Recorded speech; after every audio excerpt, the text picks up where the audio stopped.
Tonton video ini sampai selesai agar Anda tidak gagal paham.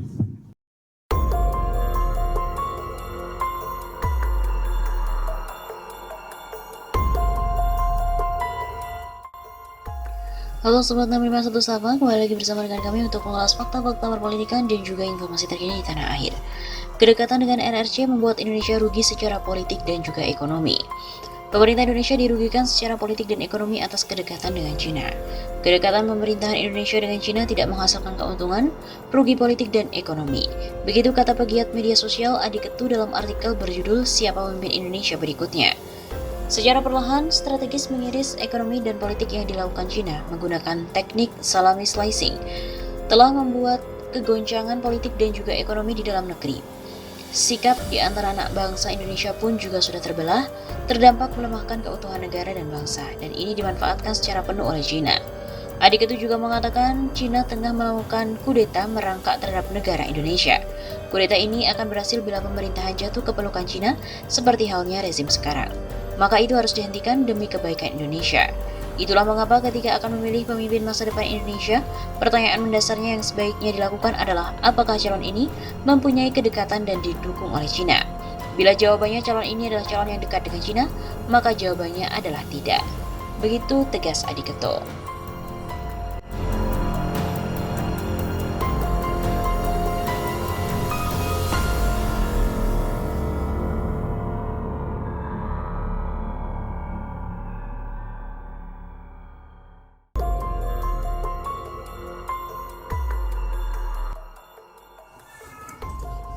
Bunuh diri infrastruktur. Peresmian dulu, kesepian kemudian. Ditulis oleh Among Kurnia Ebo. Membangun memang gampang, apalagi tanpa perencanaan yang matang. Hajar dulu, pikir belakangan. Itulah yang terjadi pada Bandara Kertajati, bandara terbesar kedua di Indonesia yang berdiri di atas lahan 10.000 hektar lebih. Bandara yang dibangun dengan dasar pertimbangan politik, bukan pertimbangan sosial ekonomi.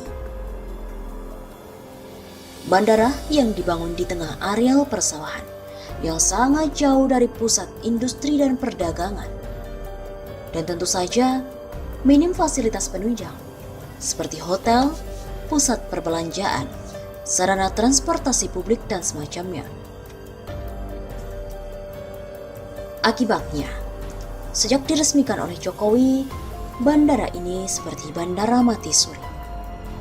Tak ada penumpang yang datang karena lokasi bandara yang jauh dari mana-mana.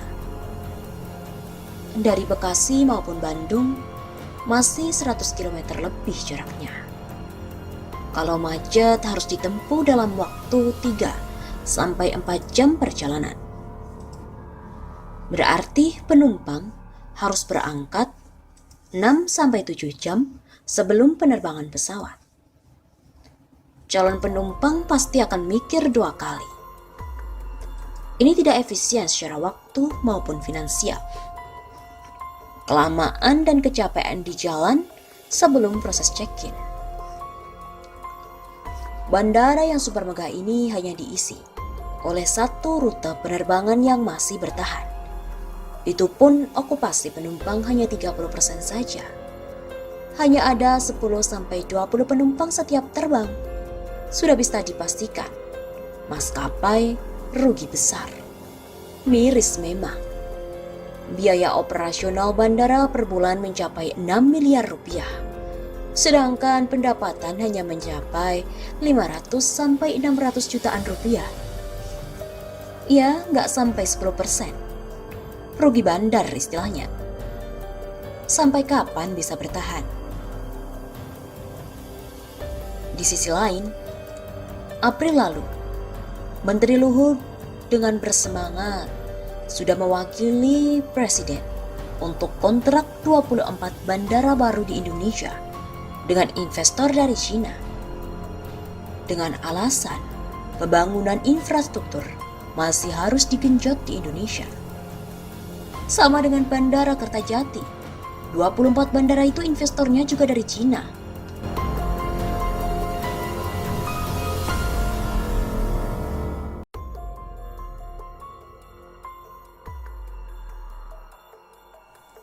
Cina incar 11 miliar barel cadangan minyak di Laut Cina Selatan.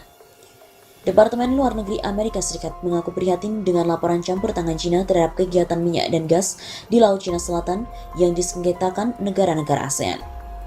Departemen Luar Negeri Amerika Serikat mengungkapkan salah satu intervensi termasuk kegiatan eksplorasi dan produksi yang sudah berlangsung lama di Vietnam. Tindakan provokatif Cina yang berulang-ulang ditujukan pada pengembangan minyak dan gas lepas pantai negara-negara pengklaim Laut Cina Selatan lainnya yang mengancam keamanan energi regional yang merusak pasar energi Indo-Pasifik yang bebas dan terbuka, kata Departemen Luar Negeri dalam sebuah pernyataan yang dikutip dari Reuters. Pada hari Jumat, Vietnam menuduh kapal survei minyak Cina dan pengawalnya melanggar kedaulatannya dan menuntut agar Cina memindahkan kapal-kapal itu dari perairan Vietnam. Vietnam dan Cina telah bertahun-tahun terlibat dalam pertikaian mengenai perairan kaya energi di Laut Cina Selatan. Nelayan Filipina tengah memancing ikan di dekat kapal besar Cina di dekat Scarborough Shoal di Laut Cina Selatan pada 5 April. Pemerintah Cina juga membiarkan nelayan Filipina untuk mengambil ikan di sekitar Laut Cina Selatan, Pulau Karang yang berada di Filipina Utara. Pada hari Rabu, dua lembaga think tank yang berbasis di Amerika Serikat melaporkan bahwa kapal-kapal Cina dan Vietnam saling berhadapan-hadapan selama beberapa minggu di dekat sebuah blok minyak di zona ekonomi eksklusif Vietnam. Baik dari Beijing maupun Hanoi tidak secara langsung mengkonfirmasi atau membantah laporan tersebut. Amerika Serikat dengan tegas menentang pemaksaan dan intimidasi oleh setiap penuntut untuk menegaskan klaim teritorial atau maritimnya, kata Departemen Luar Negeri. Cina harus menghentikan perilaku intimidasi dan menahan diri dari terlibat dalam aktivitas provokatif dan destabilisasi jenis ini. Tambahnya, Departemen Luar Negeri menegaskan pernyataan Menteri Luar Negeri Mike Pompeo pada awal tahun ini ketika dia mengatakan, dengan menghalangi pembangunan di Laut Cina Selatan melalui cara-cara memaksa, Cina mencegah anggota ASEAN dari mengakses lebih dari 2,5 triliun US dollar atau sekitar 34.841 triliun rupiah cadangan energi yang dapat dieksplorasi. Departemen Luar Negeri juga mengatakan bahwa tekanan Cina yang meningkat terhadap negara-negara ASEAN dengan membatasi hak mereka untuk bermitra dengan perusahaan pihak ketiga atau negara-negara yang ingin mengambil alih sumber daya minyak dan gas di Laut Cina Selatan.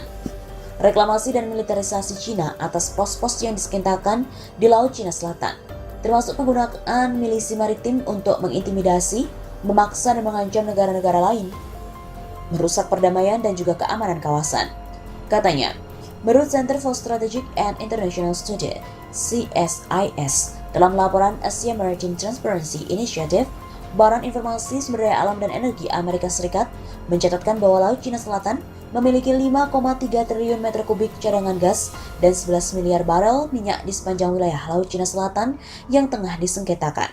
Sementara Badan Survei Geologi Amerika Serikat pada 2012 telah memperkirakan 4,5 triliun meter kubik gas alam cair dan 12 miliar barel minyak di bawah Laut Cina Selatan.